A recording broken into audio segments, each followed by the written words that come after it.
టాలీవుడ్ ఇండస్ట్రీలో క్రేజీ కాంబినేషన్లో నీల్ ఎన్టీఆర్ కాంబో ఒకటి. ఈ సినిమా కోసం ఇండస్ట్రీ వర్గాలు సైతం ఆసక్తిగా ఎదురు చూస్తున్నాయి.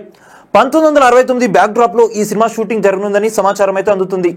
జూనియర్ ఎన్టీఆర్ ప్రశాంత్ నీల్ కాంబోలో మూవీ ఏకంగా 350 కోట్ల రూపాయల భారీ బడ్జెట్ తో తెరకెక్కబోతుందని సమాచారం అందుతుంది. అయితే NTR Prashanth Neel movie shoot October నెలలో మొదలు కానుందని సమాచారం. అయితే తారక్ మాత్రం డిసెంబర్ నెలలో షూట్ లో పాల్గొనబోతున్నారని సమాచారం అందుతుంది. Junior NTR Prashanth Neel combo movie script మాత్రం అద్భుతంగా ఉందని ఇండస్ట్రీ వర్గాల్లో వినిపిస్తుంది.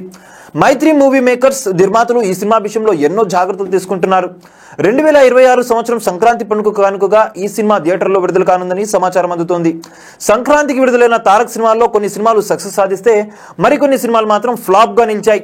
జూనియర్ ఎన్టీఆర్ తన రేంజ్ ను అంతకంతకు పెంచుకునే ప్రాజెక్టులకు మాత్రమే గ్రీన్ సిగ్నల్ ఇస్తున్నారని కామెంట్లు అయితే వినిపిస్తున్నాయి. జూనియర్ ఎన్టీఆర్ టాలీవుడ్ ఇండస్ట్రీలోని బెస్ట్ హీరోలలో ఒకరు కాగా తారక్ ఖాతాలో మరిన్ని భారీ విజయాలు చేరితే ఫ్యాన్స్ సంతోషానికి అవధులు ఉండవు. అయితే యంగ్ టైగర్ ఎన్టీఆర్ 100 కోట్ల రూపాయలకు అటు ఇటుగా రెమ్యునరేషన్ అందుకోబోతున్నారని సమాచారం. ప్రశాంత్ నీల్ తారక్ కు వీరాభిమాని కావడంతో ఈ సినిమాపై అంచనాలు ఆకాశమే హద్దుగా పెరిగాయి. జూనియర్ ఎన్టీఆర్ అనుకున్న భారీ విజయం ఈ సినిమాతో దక్కాలని ఫ్యాన్స్ అయితే భావిస్తున్నారు. తారక్ ప్లాన్స్ మాత్రం నెక్స్ట్ లెవెల్లో ఉన్నాయని చెప్పి ఫ్యాన్స్ అయితే అంటున్నారు. చూసారు కదా గైస్, మరిన్ని ఇలాంటి ఇంట్రెస్టింగ్ అండ్ క్రేజీ అప్డేట్స్ కోసం చూస్తూనే ఉండండి మా ఛానల్. మీరు కనుక మొదటిసారిగా మా వీడియోస్ ని చూసినట్లయితే కనుక మా వీడియోస్ ని లైక్ చేయండి, షేర్ చేయండి, మా ఛానల్ ని సబ్స్క్రైబ్ చేయండి, పక్కన ఉన్న బెల్ ఐకాన్ కూడా యాక్టివేట్ చేసుకోండి. Thank you for watching our videos till and అగదన్ సీ యు, బై బై.